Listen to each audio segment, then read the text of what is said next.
Сәләмәтмесез, эфирда татарлар тапшыруы дөньяның төрле җирләрендә яшәүче милләттәшләребезне сәламлибез. Татар тормышында булган кызыклы вакыйгалар, милләттәшләребезнең күркәм гамәлләре, күренекле шәхесләре һәм гомумән халкыбызның яшәеше безнең игътибар үзәгендә. Студияда мин, Эльвира Хөснетдинова, эшлим. Бүген безнең программада шәхесләр сәхифәсендә музыкант, композитор, Татарстанның халык артисты Вәис Бәйрәмов. Музыка бик якын булгач, мин бүтән профессияны инде күз алдына китермәдем. Миңа ул шундый рәхәтлек, халык алдына чыгып, халыкка моң җыр тарату. Томскида Мәүлид аена багышлап чаралар уздырдылар. От России. Бүген бүтән дөнья Россиядән сиясәт һәм икътисад турындагы фикер тәкъдимнәреннән тыш күбрәк ориентирлар көтә. Бәхетле киләчәк Аллаһ сүзе белән яшәсәң генә була ала. Удмуртиядә чыгып килүче Яңарыш газетасы милли басманы таратырга ярдәм итүчеләр белән очрашты. Урыс классында укысам да, Яңарышны укый башлагачтан татарчага укырга да өйрәндем. Татарча сүзләрен, әдәбият сүзләренә өйрәнә башладым. Уже Казанда узган Гүзәлия һәм Эльвира Әхмәтова концертыннан видеоязма тәкъдим итәбез. Безнең Эльвира белән иҗат танышып китүебез дә мөгъҗиза. Безнең бер дулкында булуыбыз, менә безнең мин халык телендә әйтәм, җиннәребез туры килү дә ул үзе мөгъҗиза. Инде хәбәрчеләребез әзерләгән сюжетларга күчик. Тапшыруыбызны шәхесләр сәхифәсеннән башлыйбыз, чөнки халкыбызны шәхесләр билгели. Ул музыкант, композитор, педагог. Сүзебез Татарстан Республикасының халык артисты Вәис Бәйрәмов турында. Бу ел ул 60 яшьлек юбилеен билгеләп үтә. Еш кына җырларның авторлары күләгәдә кала. Яраткан җырларының сүзен һәм көен иҗат итүчене халык белмәскә дә мөмкин. Аеруча авторлар тыйнак булса. Вәис Бәйрәмов та тыныч кына үз максатына ирешә торган кеше. Миләүшәләр, кыр чәчәкләре, язгы җыр, соңгы хат, сагындыра туган як һәм башка күп кенә җырларга көй язган ул. Моннан тыш 20дән артык музыка коралында уйный. Ул татар сәнгатен, халык иҗатын пропагандалауда һәм үстерүдә армый-талмый эшли. Шәхесләр сәхифәсендә Татарстан Республикасының халык артисты Вәис Бәйрәмов турында сөйләрбез.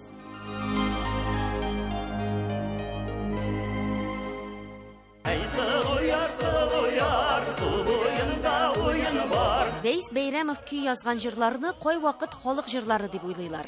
Алар күңелгә бик тиз үтеп керә һәм халык арасында танылу ала. Татар эстрадасындагы безнең популяр җырчыларыбыз җырларымны башкара, Аллага шөкер.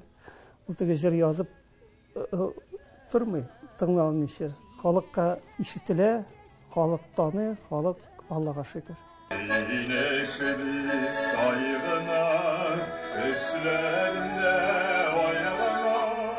Бу җырның сүзләрен Рөстәм Асаевның апасы иҗат иткән. Көен кемгә яздырым дип озак уйламый, Вәис Бәйрәмовка бирә. Гомумән Рөстәм Асаев композиторның 5-6 җырын башкара. Исәнләшү дигәнен хәтта Ташкент дәүләт консерваториясенең зур залында оркестрга кушылып җырлаган. Аның җырларына килгәндә искитмәле, үзенчәлекле. Чөнки ул үзе шундый тәртипле, акыллы, тыныч кеше. Үзенең эмоцияларын, без менә мин инде үзем бик эмоциональ кеше, минем инде теге күренә ул. Ул эмоциональный, әмма ләкин ул үзе менә үзендә тота белә. Шундый итагатьле, бер вакытта да менә ничә ел эшлибез, инде 20 елга якын. Бер вакытта да кемгә дә булса, ялгыш кына да бер кырын сүз әйткәне булмады ул. Шундый шуңа күрә аның җырлары да, иҗаты да шундый якты. Менә сабыр булулар нитүләр, алар кайсы вакытта кирисенчә комачаулый. Мин үземне үзгәртәсем дә килми, ясалма итеп үзгәрәсем дә килми. Гел керәләр дә инде. Ничек хәлләрең? Әкрен генә. Әкрен генә, синең әкренең барсы да эшләп барасың дип теге. Аллаһ шөкер, эшләнеп бара. Ярсу елгалардан Җыр теләсә кайсы вакытта туарга мөмкин ди композитор Вәис Бәйрәмов. Төрле жанрда иҗат итсә дә, бигрәк тә моңсу җырлар күңеленә ята. Лирика булырга тиеш, тыныч җыр булырга тиеш. Кичкенәдән әтисез булуда тәэсир итте микән аңа. Күбрәк менә шул элекеге безнең тормышның авыр вакытларда туры килгәндер инде, шуларда калгандыр инде шуңа күрә. Авыр көннәреңдә Düşüngeni kız kırar Вәйс Вәдүт улы Бәйрәмов колхозчылар гаиләсеннән. Әтисе ул мәктәптә булганда бик яшьли вафат була. Әнисе 3 бала белән калган. Музыкага мәхәббәт гаиләдән. Бабайның тальян уйнаганда кич белән мин үзем Арча районы Симитбаш авылында туып үстем. Инде күрше авыл Кышкар дигән авылга да ишетелә торган булган. Әнә Муллагали тальянын сыздырда дип инде әйтә торган булганнар инде. Скрипкада бик яхшы уйнаган, бик матур. Абыйларым да, әникәштә, алар гармонда үзләре өчен булса да уйныйлар. Апам, әтинең инде сеңлесе, бик матур җырлыйдыр. Беренче өйрәнгән уен коралы тальян була. Мәктәптә укыганда сәхнәдән төшми ул. Тик башта бу өлкәне сайламый, хәрби булырга хыялланган. Хәтта уку йортына да барып карый. Анда керә алмавы язмышның аны озак азапламыйча юл күрсәтүе булгандыр мөгаен.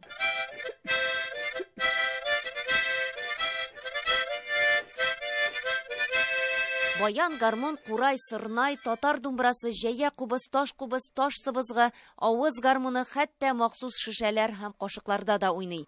20гә якын музыка коралын буйсындырган. Армиядан кайткач, мин килдем, безнең бар иде элек министерство каршында 9 айлык баянчылар курсы. Менә шунда килгәч, анда Ринат абый Гыйләчев, безнең бик популяр ансамблебез бар, Сырнай. Ул безнең авылдаш, Ринат абый. Менә шунда укыган вакытта ул дәресләр үткәрде, шул курай, сырнай, кубыз.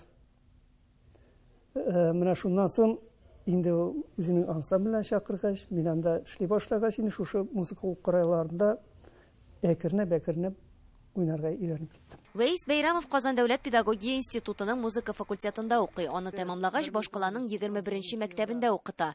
Алай гына да түгел, тырышлыгын күреп, директор итеп тә куялар.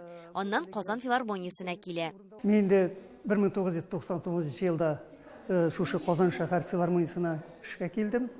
Менә безнең матур бинабыз, элек ул бүтән җирдә урнашкан иде. Шуңа күрә безнең бу концерт залыбызда, репетицияләребездә, безнең бөтен нәрсә шунда үтә. Вәйс Бәйрәмов Россия һәм төрле илләрдә милләттәшләребезгә татар музыкасын, татар җырын яңгырата.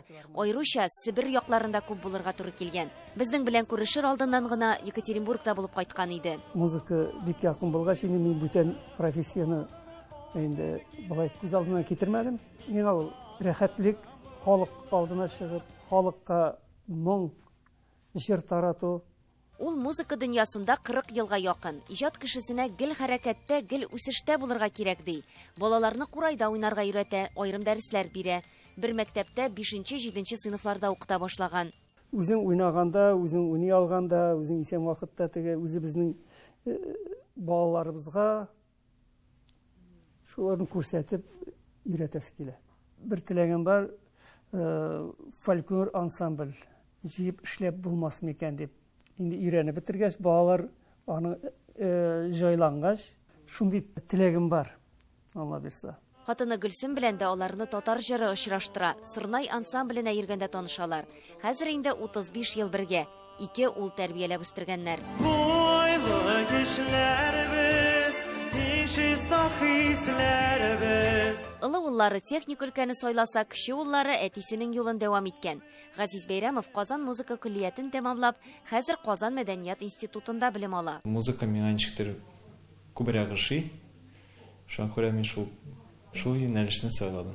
Нәрсә белән шөгыльләнсәм дә, ул гел тырышырга әйтә иде. Тырышырга куша иде. Әти бик тырыш кеше, бик кайгыртучан. Бик каты булыша ул безгә. Вәйс Бәйрәмов өйдә дә тик тормый, агач эшен бик яратып башкара. Моннан тыш күп еллар йөгерү белән шөгыльләнә, җиңел атлетика белән кызыксына, иртәнге күнегүләрне калдырмый. Шуңадыр мөгаен быел 60 яшен тутырган дип әйтмәссең дә.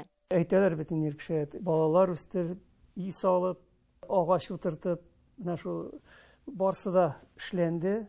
Алла бирсә, әле эшләнер дип уйлыйм әле киләчәктә. Алга таба шул матур итеп инде иҗат итәргә, Алла теләсә, яңа җырлар инде, өметләнәм инде тудырырга. Амин, уңышлар телибез. Эльвира Хөснетдинова, Владимир Гурьянов, Татарлар, Казан. Изге Мәүлид айында Томский шәһәренең Ак Җәмигъ мәчете җитәкчелеге үзенең мәхәлләсенә искиткеч зур бүләк ясады. 2 көн дәверендә биредә бер, әмма бик кадерле экспонаттан торган күргәзмә тәкъдим иттеләр. Мөхәммәд пәйгамбәрнең шәш бертеге дин кардәшләрен иман йортына җыйды, аларны берләштерде. Ак мәчет хезмәткәрләре килгән кунакларга фәнни-мәдәни вакыйгаларга бай эчтәлекле программа әзерләгән иде. Бу хакта Томскидагы хезмәттәшләребез бәян итәр.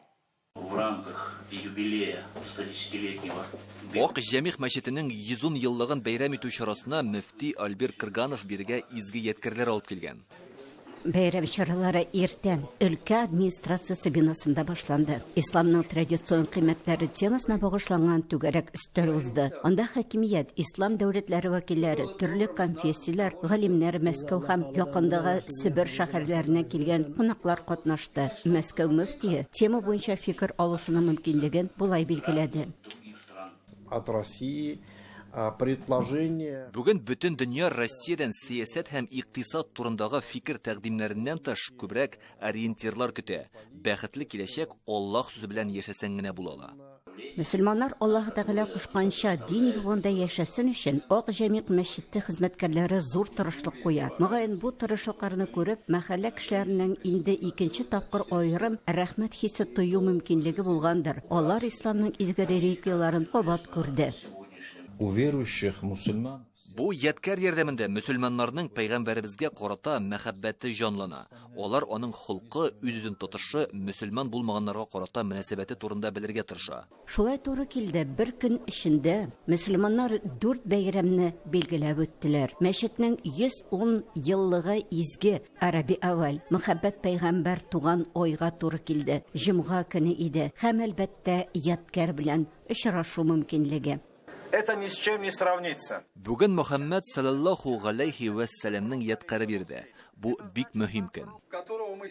Җомга намазыннан соң конфессия-ара татулык кичәсе узды.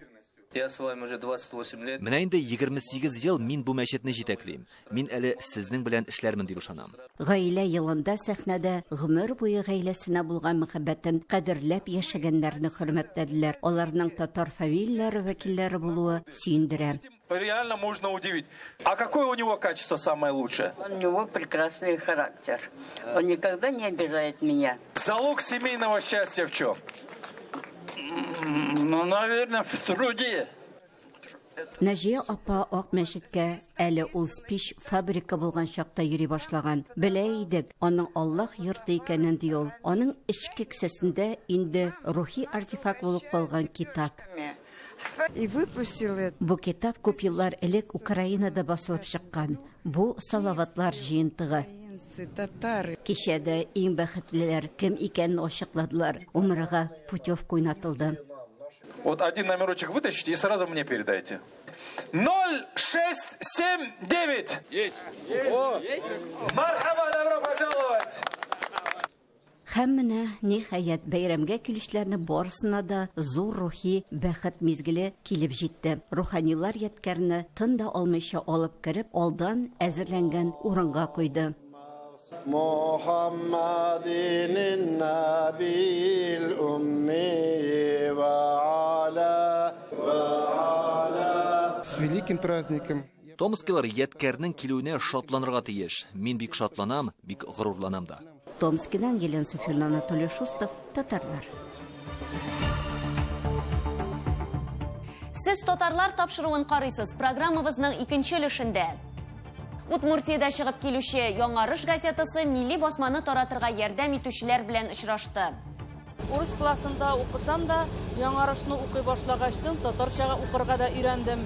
Татарча сүзләрен, әдәбият сүзләренә өйрәнә башладым. Уже Казанда узган Гүзәлия һәм Эльвира Әхмәтова концертыннан видеоязма тәкъдим итәбез. Безнең Эльвира белән иҗат танышып китүебез дә мөгъҗиза. Безнең бер дулкында булуыбыз, менә безнең теге мин халык телендә әйтәм, җиннәребез туры килү дә ул үзе мөгъҗиза. Удмуртияда чыгып келүче Яңарыш газетасы ел сайын милли басманы таратырга ярдәм итүчеләр белән очрашулар уздыра. Быел да ул үзенчәлекле форматта узды. 60-ка якын милләттәшебез Ижау буасы буенча теплоходта сәяхәт итте. Күңелле дә, файдалы да очрашу булды. Тирә-юньгә милли моң, гармун тавышлары агылды. Көн кадагында турган иң мөһим сорауларның берсен милли басмага язылу башланганда, аның тиражын саклап калу турында да уртага салып сөйләштеләр. Тулырак киләсе сюжетта. Яңарыш газетасына 33 ел. 300 елдан артык милли басма Удмуртиядә яшәүче милләттәшләребезне берләштерә. Тел, гореф-гадәтләр сагында тора. Тиражы әле дә зур. Газетаны 4000 кеше укый, әмма әлеге тиражны саклау елдан-ел авырлаша.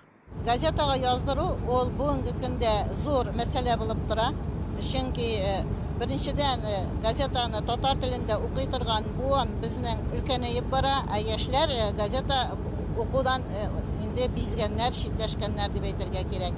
Икенчедән безнең Россия почтасы аша язылу бәяләре бик кыйммәт булу сәбәпле, ул гына да түгел, шушы кыйммәт булса да, әле язылган кешеләргә газетаны вакытында илтеп бирә алмаулары сәбәпле, безнең почта аша язылучылар саны елдан-ел кими. Тиражны саклау өчен редакция хезмәткәрләренә төрле юллар уйлап табырга туры килә. Иң сыналган ысулларның берсе газета таратуның үз нукталарын булдыру. Ижау буенча гына аларның саны 60-тан артып китә. Язылу нукталарын актив милләттәшләребез үзләре булдыралар. Әлфира Дәүләтова үз урамында гына түгел, якыннары арасында да газетага язылырга өнди. Туганнарымны, иптәшләремне, урамдашларымны, урамнан барганда да газет кирәкме сезгә дип татар хатыннарын нидән итә. Шулай җыйдым инде. Үзем бик нык яратып укыймын. Һәрбер номерны көтеп аламын. Урыс классында укысам да, Яңарышны укый башлагачтан татарчага укырга да өйрәндем. Татарча сүзләрен, әдәбият сүзләренә өйрәнә башладым. Уже лексикон уже арта башлады. Нокта гына булдырып калмыйлар. Илсия Мөхәммәтшинә күршеләрен, дусларын үз акчасына яздырып, газета таратуны оештыра. Бик сөенеп укыйлар, күршеләр көтеп торалар. Җомга көнне кертмәсәк, шимбәгә калдырсак, нәрсә булды микән дип инде теләнеп, җавизләре шалтыраталар, җәкереп җитәләр. Үзләре укыган бергәләшеп әле сөйләшәбез дә. Безгә бик күңелле. Мондый очрашулар да актив милләттәшләребезгә рәхмәт йөзеннән оештырыла. Газетаның язмышын уртага салып сөйләшү, тиражны арттыру юлларын бергәләп эзләү генә түгел, җыр-моңга күмелгән, тагы да берләштерә торган очрашуда бу.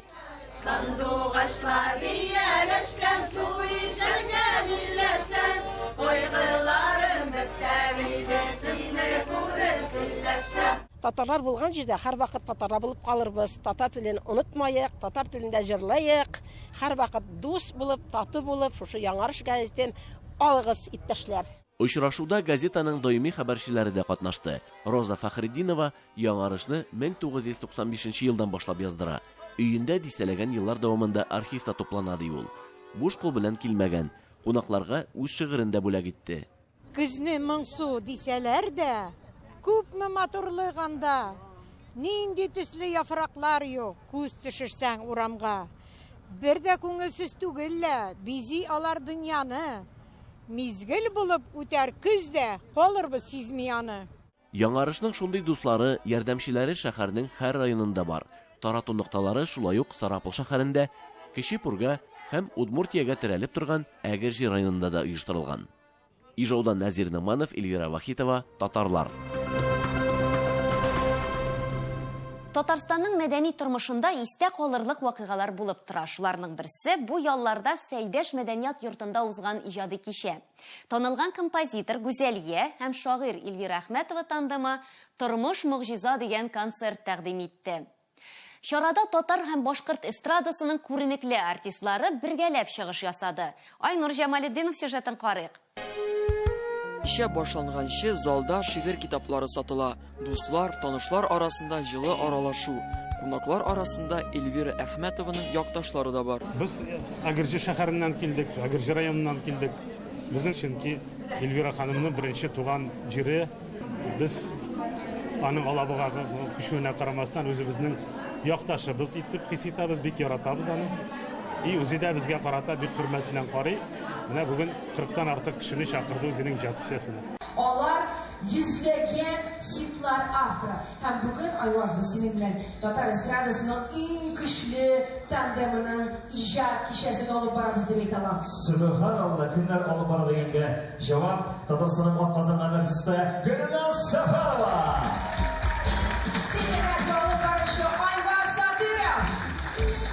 Гүзәлия шәхсән 3000-нән артык җыр язган, ә Эльвира Әхмәтова белән тандемда 100-дән артык иҗат җимешләре бар. Бүгенге кичә аларның уртак хезмәтенең нәтиҗәсе. Концертта да алар икәү бергә язган җырлар гына яңгырый. Беренчедән безнең Эльвира белән иҗат танышып китүебездә мөгъҗиза, безнең бер дулкында булуыбыз, менә безнең теге мин халык телендә әйтәм, җиннәребез туры килүдә ул үзе мөгъҗиза, чөнки әйе, без география буенча да төрле төбәктә туган кешеләр. Беребез Чувашиядә, беребез Әгерҗедә. Шуңа күрә үзе мөгъҗиза инде. İcad kişisine biz bik uzak, jintiklep hazırlandık. Ayrım klipler düşürüldü. Ayrım mahsus jırlar yazdırıldı. Hem elbette indi bizning jırçılarımız tarafından da premyeralar bulaşak.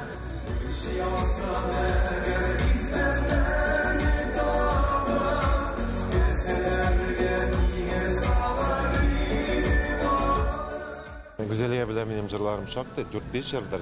Elvira bile birinci İcad җимешебез безнең Гүзәлиягә Эльвира сүзләре бизмәннәр дип атала. Мин бу җырның сүзләрен яраттым беренче. Бизмән тормыш турында бара, менә тормышта бер төрле түгел бит. Бер шатлык булса, икенче яктан аның күңелсез вакытлары, кайгылары да килә, бер исәнлек булса, ташып торса, икенче яктан авырулары килә, менә шушы турында сүз бара. Үзләрендә шулай дип беләм мин аларны. Менә шушы шигыраша күзалладым мин Эльвираны. Шуңа туры килә дип уйлыйм. Senin gazi, senin yakın yoktur canıma. Şişmelerden balday tatlı sular ağa. Güzeliye bizning kompozitör. Şu яңа җырыбызның икенче тапкыр без чыгыш ясыйбыз бу җыр белән. Бик матур җыр, безгә бик ошады. Güzeliye'гә рәхмәт әйтәсебез килә. Аралаша торган, сөйләшә торган сирәк урыннарның берсе. Кызганычка каршы, бүгенге көндә кеше ничектер үзенә бикләнеп яши. Артистлар тормышында да шундый ук күренеш. Артистлар аерым алганда үзләренең эшләренә шумганнар. Ә менә бу концерт артистлар өчен Гүзәлия белән Эльвираның иҗаты аша тагы бер кат сөйләшергә, очрашырга мөмкинлек. Ә тамашачыларга сүз дә юк. Ләшә артистлар очрашкан җирдә туган ниндидер бер иҗади энергетика белән илһамланып, җылынып кайтып китү. Шуңа күрә тормышның мөгъҗизалыгы, гади генә тел белән әйткәндә, ул гади, ләкин бүгенге көндә безгә аз татыган шушы тормыш кыйммәтләрендә. Дөрестән дә тормышның һәр мизгеле аерым бер кыйммәткә ия. Мондый очрашулар сирәк булса да, күңелләрдә җылы хатирәләр калдыра. Вакыт тиз үтә, ләкин якыннарыбыз белән булу үзенә бер төрле ям өсти. Айнур Җамалетдинов, Владимир Гурьянов, Татарлар, Казан. Әйе, без җырлы, моңлы халык. Шагыйрь Факил Сафинның Татар җыры дигән шигыреннән үзек китерәбез. Йөрәкләрдән чыга ул моң, йөрәксезнең җыры юк. Татар җыры илаһилык, ямавы, җыртыгы юк. Күңел туя, җыр яшәсә, безнең кояш батмасын. Уят җырчы, ил хәтерен, татар йоклап ятмасын. Хөрмәтле тамашачылар, тапшыруыбыз тәмам, исән-сау булыгыз, күрешергә язсын.